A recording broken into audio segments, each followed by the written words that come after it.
This all started about 3 years ago, but the consequences are just catching up to us now. My name is Jake. I'm 29. My older brother, Ryan, 33, has always been the golden child. Straight a student college baseball star. Now a high-powered. Meanwhile, I'm well. I'm the artsy one. Freelance graphic designer. Socially anxious. Kind of a mess for most of my 20s. Back then, I was in a dark place. Depression had its claws in me, deep. I didn't tell anyone how bad it was getting. Not my friends, not my family. Not even Ryan. One night, I just left. Wrote a note, turned off my phone, and walked into the woods near our family's cabin in Vermont. No one knew where I went except Ryan. He found me somehow like some weird brotherly radar. He showed up in the middle of the night, soaked from rain, flashlight in hand, yelling my name until I finally called back. He brought me home. He took time off work, slept on the floor next to my bed, made sure I ate, helped me find a therapist, never once judged me. That was the first time. I truly realized how much he cared. Not just where family care, real care like I mattered. Eventually, I got better. Not perfect, but better. We grew closer. He still had his fast-paced lawyer life, and I had my quiet freelance gigs. But we texted more, saw each other more. He did even send me goofy memes, something Ryan would never have done before. Then came Emily, his girlfriend, soon to be fiancée. He introduced her to us during a weekend family barbecue. Beautiful, confident, charming, the type of person who lights up a room. But the second I met her, something felt off. She was too perfect, too polite, too invested in appearances. I started noticing the little things. The way she snapped at a waitress when she thought no one was looking. The way she corrected my mom's grammar mid-conversation. The fake smile she gave when my dad told one of his corny jokes. The weird, cold look she gave when I caught her rolling her eyes. No one else seemed to notice, especially not Ryan. And then I found something I wish I hadn't. But I'll get to that after that barbecue. I couldn't shake the feeling that something was seriously wrong with Emily. I tried brushing it off. Maybe I was being paranoid, jealous. Even Ryan had a future with this woman. He was finally happy. Who was I to throw shade on that? But the unease wouldn't go away. About a week later, Ryan called me out of nowhere and asked if I could help him with something small, designing custom the date cards for their upcoming engagement party. He said Emily loved my work and thought it'd be cute if I helped. I said sure. I mean, it was a nice gesture. I dropped by their apartment the next day to go over the designs. Ryan wasn't home yet. Emily let me in, and that's when it happened. While I was waiting on the couch, Emily went to take a phone call in the other room.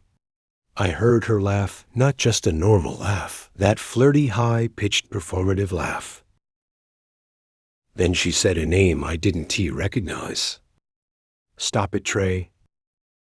You're such an asshole. My stomach dropped. I don't know what compelled me, but I opened her laptop, which was still unlocked and sitting on the coffee table. I know, total invasion of privacy.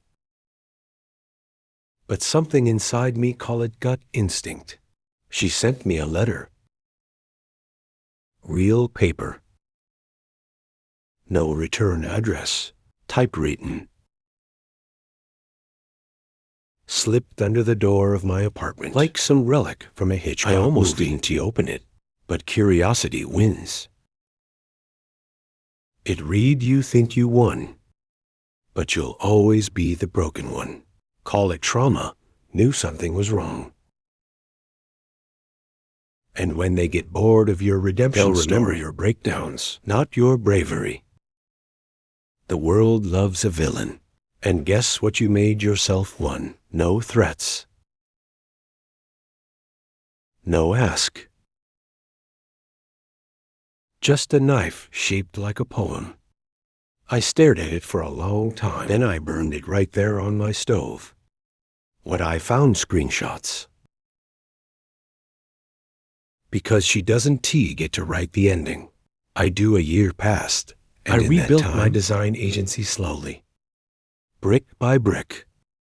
Clients came back. New ones too. Some said they respected how I owned the chaos. I started therapy again. Not out of desperation this time, but maintenance. Dozens of them. I visited Ryan in D.C. twice. We talked. We laughed. We even fought, but the good kind. The real kind. And I got a message from Lena. Heard about the new podcast. Congrats, villain. I replied, anti-hero. Get it right. And now I'm here posting this. Not to beg for judgment, not anymore. Messages between her and this guy Trey, but because I promised full transparency. Because if you've read this far, you deserve the truth, so I didn't. Was I the asshole for tearing my brother's world apart? Just to save him, maybe. But if I hadn't HD be married, and I'd still be the spineless version of myself, who let his past dictate his future. So yeah, maybe I was the asshole. Flirty texts. But sometimes, it is exactly what you need to be. To burn down the lie, and if you ask something real, he'll tell you, sometimes the villain saves the day. Voice notes. Plans to meet up again when Ryan is traveling. One text said, "Don't worry. He is too dumb to notice. He thinks I'm an angel." I sat there frozen. Pounding. She walked back in mid-sentence and noticed the open laptop. We locked eyes. She knew what I'd seen. And then in this calm, chilling voice, she said, "You didn't see anything." Got it? No yelling. No denial. Just threat dressed in a whisper. I closed the laptop, stood up, and left. I didn't tell Ryan that night. I couldn't I barely made it home without throwing up. I didn't sleep. I didn't Eve. I just kept hearing her voice in my head. You didn't see anything. But I had, and I knew something she didn't. Ryan once saved my life, and now I owed him the truth. I didn't sleep that night, or the next one. I drafted a dozen texts to Ryan. I almost called my mom, then stopped myself. What was I even going to say? Hey, your future daughter-in-law is sleeping with a guy named Trey, and just threatened me in her apartment, right? But the guilt, it started eating me alive. Ryan, wasn't he just my brother? He was the guy who pulled me out of my own grave. How could I not tell him? So a few days later, I asked him to meet for coffee. Just us. I picked this tiny, quiet place near the law firm where he worked. He looked tired, distracted, like he hadn't been sleeping either. I was ready. I had screenshots. I printed them out.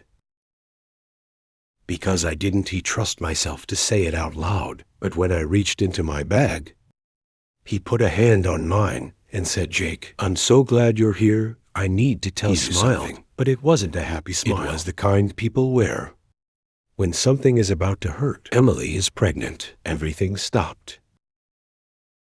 My hand froze over the folder of proof I had printed. We just found out last week. We're not telling anyone yet. But I had to tell you first. He was glowing. He meant it. He wanted this. He loved her, and just like that, everything I'd planned to say shattered. I congratulated him. Lied through my teeth. Smiled. Hugged him. Told him I was happy. I didn't that day, not the next. Not for months. But I did something worse. I made a plan. If Emily was really going to marry Ryan, if she was going to become part of our family, raise a child with him, then I needed to make sure she never got the chance to destroy him. And to do that, I'd have to become someone Ryan wouldn't he recognize. After the I'm gonna be a dad bombshell, I couldn't bring myself to drop the truth on Ryan. Too full of hope, it would have destroyed him. So I made a decision. I'd find out how deep this went. I'd be sure that way when the truth finally came out. When I had no choice but to rip his world open. There would be no doubt. So yeah, I followed Emily literally. I know how that sounds creepy. Obsessive. But I didn't stalk her, okay? I just happened to bump into her a few times. Like when I saw her at that yoga studio on 8th Street, which I just so happened to Google her check-ins for. Or when she got drinks with her friend. Liz and I sat 2 tables down. Hoodie on, sunglasses, like some bad Netflix character. It didn't take long. 2 weeks after the coffee shop with Ryan, she met up with Trey Tall Cocky. Looked like the type of guy who keeps a toothbrush. At 3 different apartments, they hugged like lovers. Kissed like addicts, and I got it on camera. Photos. Video. I recorded a short clip of them walking arm in arm into a fancy hotel downtown. The timestamp showed exactly what the hotel record timing was. The rest. I finally had everything I needed, but I didn't go to Ryan. I went to Trey. I found his Instagram, then his LinkedIn. Turns out he worked in finance, mid-level analyst at a boutique. I called and asked to speak with him under the name Daniel. I told him I was doing freelance, creative work for a private event, and wanted him to review a few details via email. He agreed. Dumb move. I sent him the video a few minutes later. He called me. What the hell is this? I stayed quiet. Is this a threat? Still quiet. Do you know who I work for? Finally, I spoke. Yeah, and if you want to keep your job and your teeth, you will stay the hell away from my brother's fiancée. Was it a bluff? Kind of. Was I proud of myself? No. Did it feel good, honestly? Yeah, it did for about 3 hours. Because that night, something happened that changed everything. Ryan showed up at my apartment. I was eating leftover Thai food in sweatpants. When the knock came, Ryan stood at my door. No text. No warning. And beside him, Emily. I nearly dropped the container. She looked perfect, not a hair holding his hand like some golden retriever girlfriend. But her eyes met mine with this glint, like she knew she was holding a grenade, and I was about to pull the pin. Hey, man. Ryan said, can we come in? My mouth was dry, but I stepped aside. My hands were shaking. They sat down on my couch like it was a social call. Ryan looked nervous. Emily looked like a lawyer waiting to cross-examine me, and Ryan said, we know. I froze. Emily told me everything. My stomach flipped. What exactly did she tell him? I glanced at her, but she was already ahead of me. I told him about the video. About you following me, about the threats. Ryan looked down, then back up at me with disappointment so sharp, it felt like a punch. Jake, why didn't he? You just come to me. That's when I realized something. She got there first. She spun it.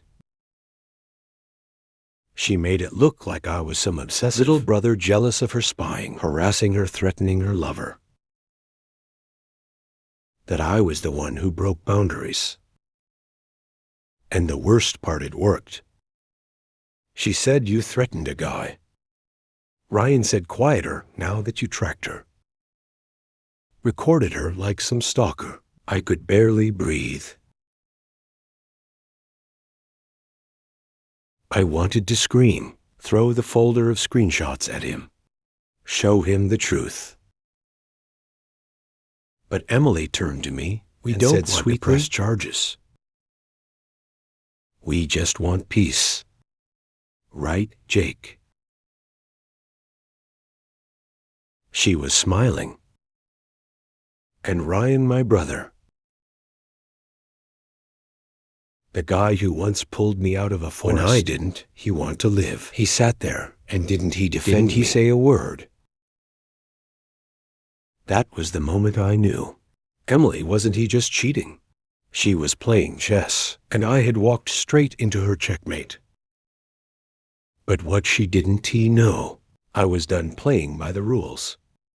Got after they left, I sat on the floor of my apartment for what felt like hours. Not on the couch. Not in a chair. On the floor. Because everything above ground level suddenly felt too high. For someone who just got steamrolled by the only person who ever saved his life. Ryan had looked at me like I was Emily unstable. Had looked at me like she D1. And for about a week, I didn't reply to texts, didn't return calls, not even my mom has, which killed me. I needed time to do what Emily would never expect. From someone like me, I started planning. I knew two things. Ryan Emily wasn't here a manipulator. He was a step. So I did what any emotionally repressed, anxiety-riddled former graphic trust issues and a petty streak would do. I started digging. I made burner accounts. Multiple. I contacted Trey again, not to threaten him this time, but to talk. Turns out he was more afraid of Emily. He told me she ghosted him after their hotel meetup. That she warned him never to unless he wanted to be exposed. I asked if she ever talked about his response, dude. I was like one of three. I kept digging. Found a guy named Brandon, who dated her back in college. She faked a pregnancy to get him to stay. Another guy, Louis. She opened credit cards in his name and bailed. Same pattern, get close. Get in, then drain them dry, and then leave without a trace. A sealed civil court case filed under a different name. Emily Harper. Same birthday. Same face. Accused of corporate sabotage at a startup in Chicago 5 years ago. Settled out of court. NDA. But I found a CTO from the case. We set up a Zoom. He recognized her instantly. That woman almost destroyed my company. Everything. And then, to top it off, I found out she wasn't even pregnant. How she slipped. During one of Ryan's Instagram stories, I saw her sipping a glass of wine at a rooftop dinner. Time stamped. 2 weeks after she told Ryan she was 6 weeks alone. Either she was lying, or their fetus had a taste for Merlot. Game on dot. So I had the files. The videos, the fake pregnancy wine footage. the testimony from the exes, even the Zoom call with the CTO from Chicago used the words, pathological liar with a God complex. But wasn't he about to drop a bomb? Not yet. This had to be surgical. Emily played long game chess, which meant I needed to stop playing checkers and build an entire damn board of my own. So phase 1, I called it the soft kill. Here's how it went. Step 1. Plant the seed. Ryan's best friend, Marcus, was someone she couldn't teach charm. Too smart, too guarded, and the only one who had ever sure about her bro. Before backing off, so I reached out. I didn't accuse her of anything. I just asked questions. Hey, does Emily ever talk about her past? Have you ever actually met any of her friends? Ryan said they're waiting to announce the pregnancy. Weird that she is still drinking, though. I let Marcus connect the dots. He'd always been the type who trusted patterns over people. Step 2, controlled leaks.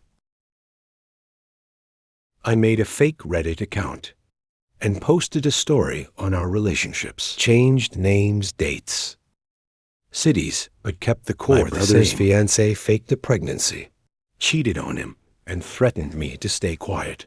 I knew it would blow up. It did. 9K upvotes. Top post of the day. Hundreds of people calling her a walking red parade. Emily's friends saw it. Send it to her. I knew because I made sure one of them was me making her screenshots with Sounds this. Like you, LOL. Panic triggered. Step 3, the wine trap. Ryan's birthday was coming up. Emily planned a dinner party, fancy rooftop catered.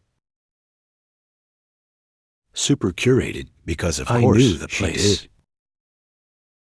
I booked a table 2 levels down, set with a date. I paid $100 to pretend to be my girlfriend. Don't judge, she was cool as hell. I had a line of sight. I had a camera. And like clockwork, Emily toasted with a full glass of red wine. I recorded the whole thing. That night, I sent only that clip. The wine toast to Marcus. No context. No text. He replied 10 minutes later, WTF. That's when I knew the tide was turning. Emily had made one mistake. She thought I was weak because I was quiet. There is a thing about people like me. The ones who hit rock bottom to climb and live to crawl out. I didn't hear from Marcus for 2 days. After the wine video, then I got a text. No words. Just a screenshot.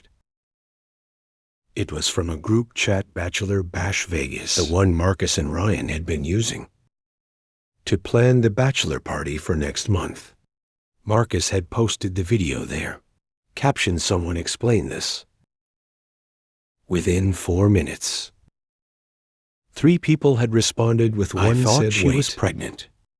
And Ryan, he left the chat. I knew better than to celebrate. This wasn't victory. This was the tremor before the earthquake. And sure enough, the next day, Emily showed up at my apartment alone. She didn't knock. She pounded. I opened the door, ready with my phone recording in my pocket. Always record manipulators. That's rule 1 now. She didn't even fake it this time. No smile. No sweetness. Just what the hell did you do? I didn't answer. You think Ryan's going to believe anything you say now? You're unstable. You're obsessed with me. Then she smiled. You think this ends with me? You're not even in the game, Jake. You're the side character. You stay in the background. I stayed quiet. She stepped closer. You want to burn me? Fine. Just know I'm taking Ryan with me. That's when I spoke. You're not even pregnant. Her smile slipped only for a second. But I saw it. You really want to test me. She whispered. Let us go, and then she turned and walked away. That night, Ryan texted me. Can we talk? I told him yes. He came over. He looked wrecked. Hair messy. Shirt wrinkled. The man who usually carried himself like a polished Wall Street machine now looked like a guy who just walked through fire. We sat on the same couch where months earlier. He sat beside Emily. He didn't say anything stalking her. Then he finally looked at me. She lied, didn't she? And just like that, everything changed. Doc Ryan sat on my couch in silence. He ask how I knew she lied. He demand proof. He just said it again, softer this time. She lied, didn't she? I nodded. Reached for my laptop. For the next 30 minutes, I showed him the hotel footage, the texts from Trey, the fake pregnancy timeline, the wine video, the Reddit thread, the civil case from Chicago, the ex-boyfriend testimonies, the sealed court document, the screen recording of the Zoom call with the CTO who called her a career predator. I even played him the audio from her last visit, when she told me and threatened to take him down with her. He didn't interrupt once, didn't even blink. When it was all over, he leaned forward, elbows on knees, staring at the floor. She told me I was the best thing that ever happened to her. Then, after a pause, I believed her. And I get it. I really do. Especially when it comes in the form of someone who knows exactly what you want to hear. But what he said next that caught me off guard. She is not the only liar in this story. I blinked. What he looked at me, and suddenly, I wasn't sure if I recognized the man sitting there. You should be come to me months ago before any of this. I started to speak, but he cut me off. You went behind my back. You stalked her. You manipulated my friends. You ran a full-on campaign against the woman I was going to marry. And I get it. She deserved it. But Jake, you lied to me too. It hit me like a punch to the chest. I opened my mouth again. Nothing came out. He stood up. I need time alone. Then he left. I didn't sleep that night. Not because I felt guilty. I didn't see everything I did. I did to protect him, but it still hurt. Because in saving Ryan, I became the kind of person I used to be, terrified of someone who doesn't ask first. The next morning I woke up to a single text from Marcus. Check your email. It's starting. Attached was a screenshot. Emily, front page of a major gossip blog. Headline exclusive. Corporate scammer. Caught faking pregnancy to secure marriage with NYC lawyer. Because I hadn't leaked anything yet. Someone else had the second I saw the headline. My stomach flipped. Exclusive corporate scammer. Caught faking pregnancy to secure marriage with NYC lawyer. It had a photo of Emily and Ryan on a balcony. One of those fake, candid engagement shots she made him take last month. She looked angelic. He looked exhausted. I opened the article. It had everything. The hotel video stills cropped, but real. The fake pregnancy timeline. Anonymous sources. Confirming her past court case in Chicago. A statement from an unnamed tech exec. calling her a manipulative force who has ruined multiple lives. But the kicker, it quoted Trey. I thought I was the only one she was seeing behind his back. Now I realize I was just a piece in her game. I hope he gets out. Hadn't he spoken to Trey in over 2 weeks? He ghosted me after our last call. So how the hell did this get out? I called Marcus. He picked up on the second ring. Didn't he do it, he said. But you knew it was coming. He hesitated, then said not exactly. But I figured it might. Ryan's dad has a friend at New York Weekly, one of their lead journalists. You think your brother, didn't he? Start digging the second he saw the I sat video. There stunned. Ryan had gone behind me. The just journalist like she didn't name, but the source was clearly close. Someone with access. Someone who wanted this public. I refreshed the page. Comments were exploding. People from Emily's past were chiming in. LinkedIn posts. Anonymous confessions. Someone uploaded what looked like actual screenshots from her texts, ones I didn't even have. The dam had broken. That afternoon, Emily went offline. Her socials nuked. Every account either deleted or locked, but not before she posted one last story on Instagram. Camera would flash a black screen text. Be careful who you trust. Victims aren't always believed. Speech ballooned, then it vanished. Later that night, I got a text from Ryan. You were right. But that doesn't mean you were innocent. Dinner tomorrow. I didn't know if that was a peace offering, a warning, or both. But I replied, yeah, let us talk. Because one way or another, it was time to clean the blood off the chessboard. We met at this quiet little bar Ryan used to love. Back when he was still in law school. Dim lighting. No music. The kind of place people go to say things they don't want overheard. He was already at the table when I arrived. 2 bourbons sat in front of him. One was for me, no words at first. Just a nod. We sat. Sipped. Finally, he said, you were right about her. I nodded.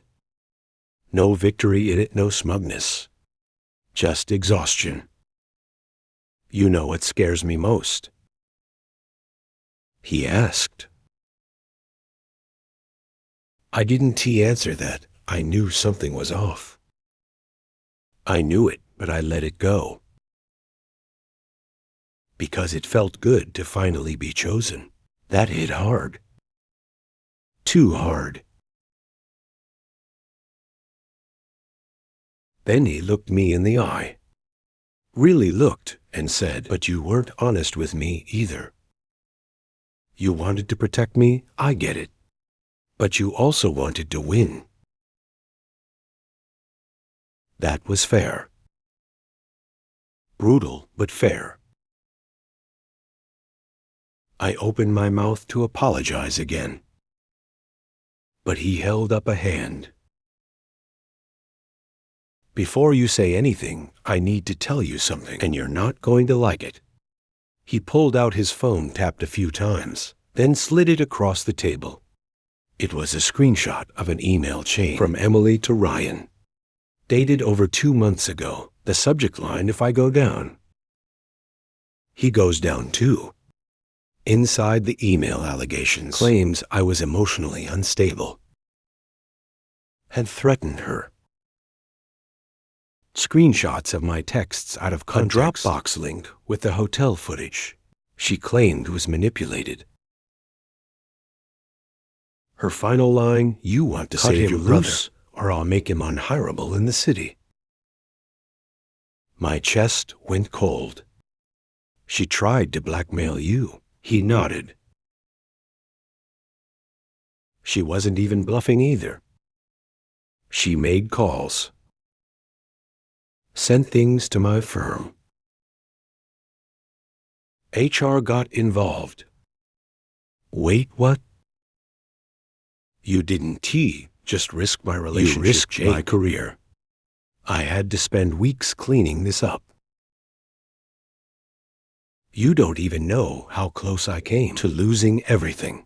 I stared at him speechless. Didn't he tell you, he continued, because I was trying to protect you. Because no matter what, you're still my brother. And you're the reason I didn't marry her. He leaned forward, voice low. But I need to know if roles were reversed. Would you have done the same for me? And I honestly didn't know how to answer, because I hadn't thought about protecting Ryan, thought about fixing him, being the hero for once. But protection that takes trust, and I'd broken his. He stood up on taking a leave of absence. A long one, you okay? I asked. He shrugged eventually. Then right before walking out, he turned and said, you burned the monster, Jake. But don't forget you lit the match. I thought that was it, the last bourbon, the last heavy talk, the last blow. Ryan was out. Emily was exposed. I had done what I set out to do. Ugly, absolutely. But necessary, I thought so. But you know what they say about narcissists. They don't go quietly. It started small. A burner Twitter account. Username at Truth Unfiltered NYC. 0 followers. Just one tweet. Everyone is so quick to believe the man with the camera. But what if the hero was actually the obsessed brother with a history of mental breakdowns and no boundaries attached? A blurry photo of me from 2 years ago, hoodie on.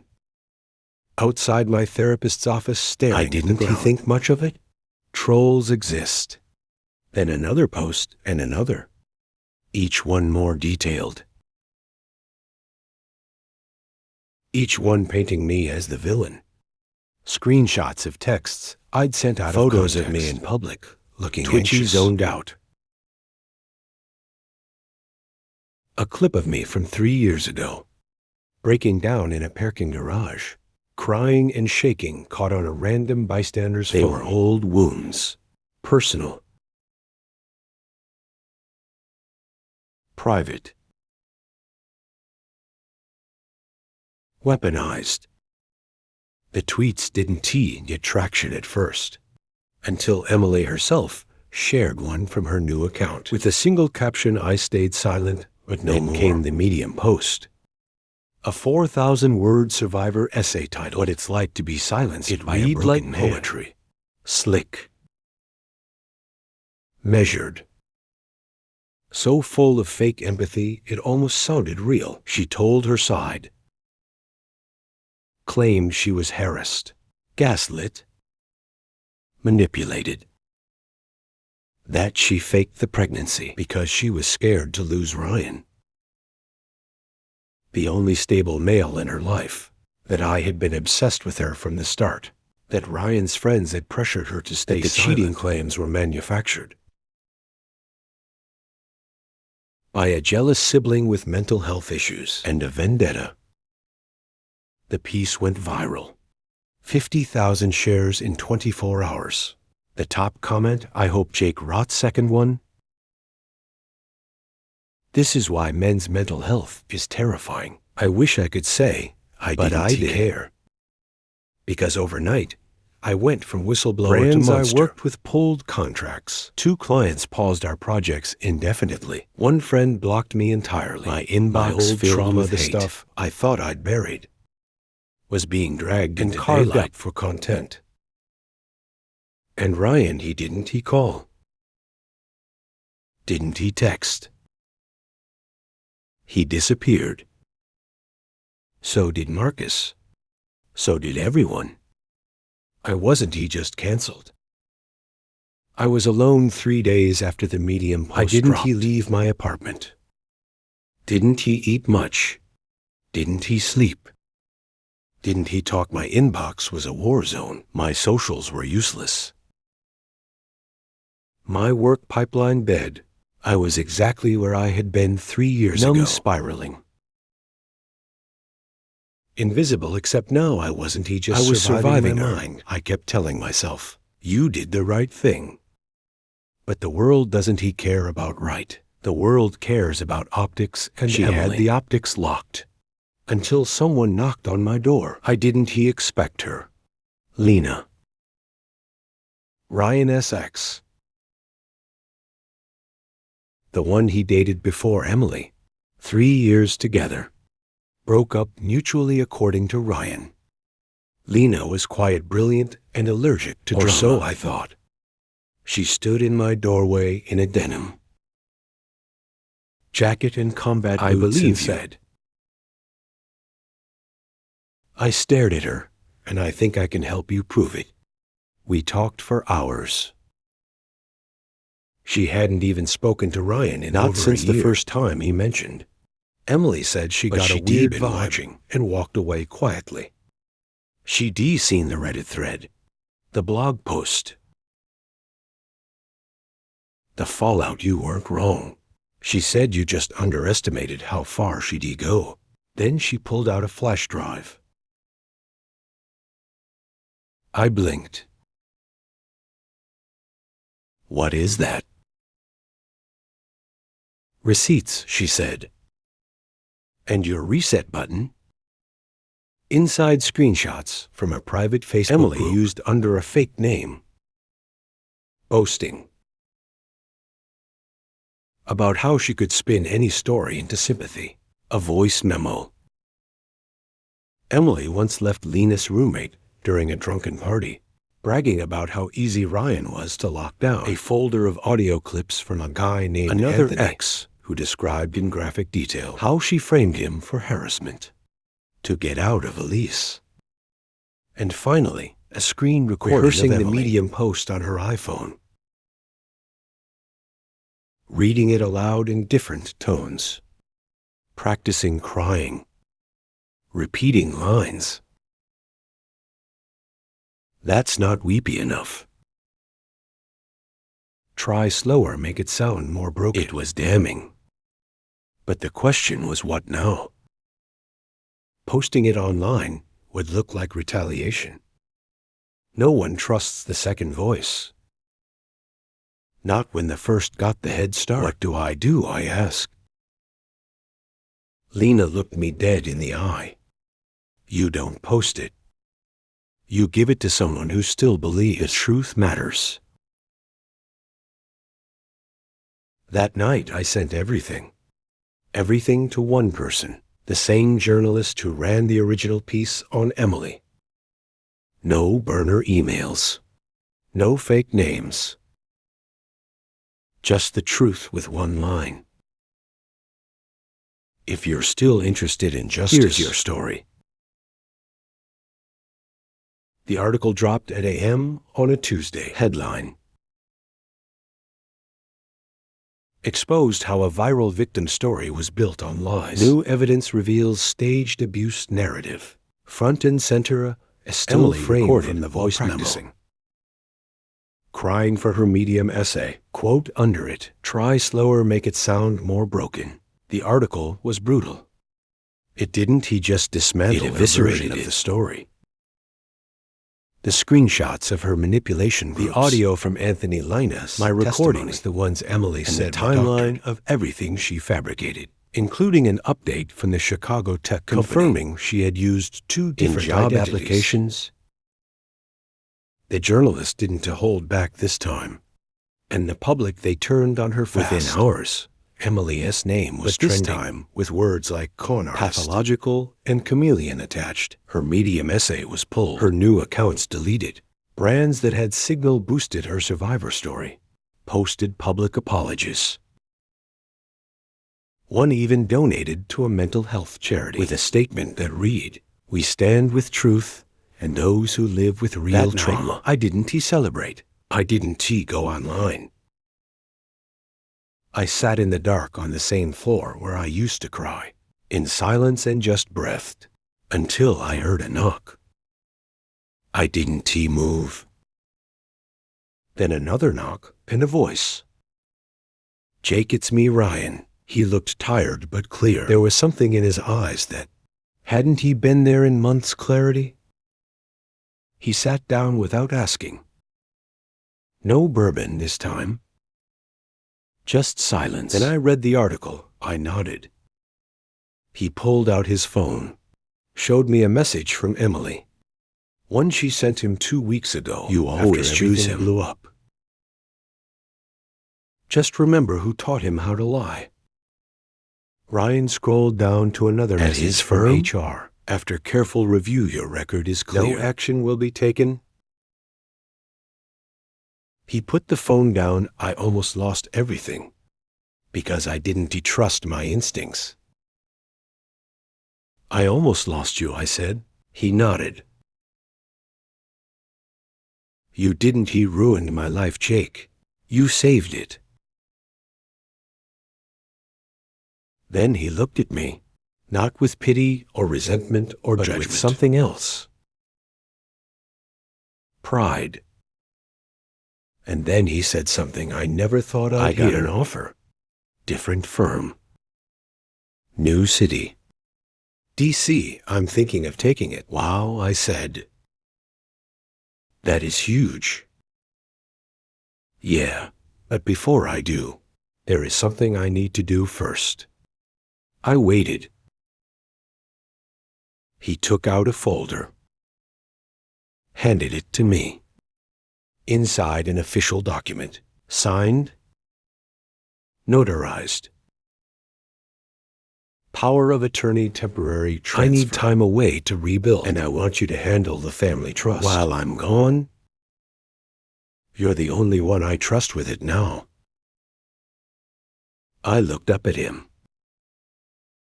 Shocked me after everything. He smiled, a little broken but real. "You were right about her. And even when you went about it the wrong way, you never stopped trying to protect me. You didn't just save me, Jake. You grew." He stood. "The trust is yours. Don't burn it, build with it." 3 weeks after Ryan handed me the trust, I was sitting in his old office, the same room he used to shut me out of when we were kids. Now it was mine. I cleaned out old files, outdated law books, dust-coated photos of smiling clients long gone. The only thing I kept, a picture of us from college, arms slung around each other. After winning a trivia night, we shouldn't have. Both of us drunk on free beer and feeling like kings. Before everything before her. Ryan moved to DC 2 days after the papers cleared. Just a hug at the train station and a single sentence. "Let them remember you for who you are now, not who you were then." I thought that was the end. I thought maybe, just maybe, we could all move on. But I should be known better. She doesn't go away.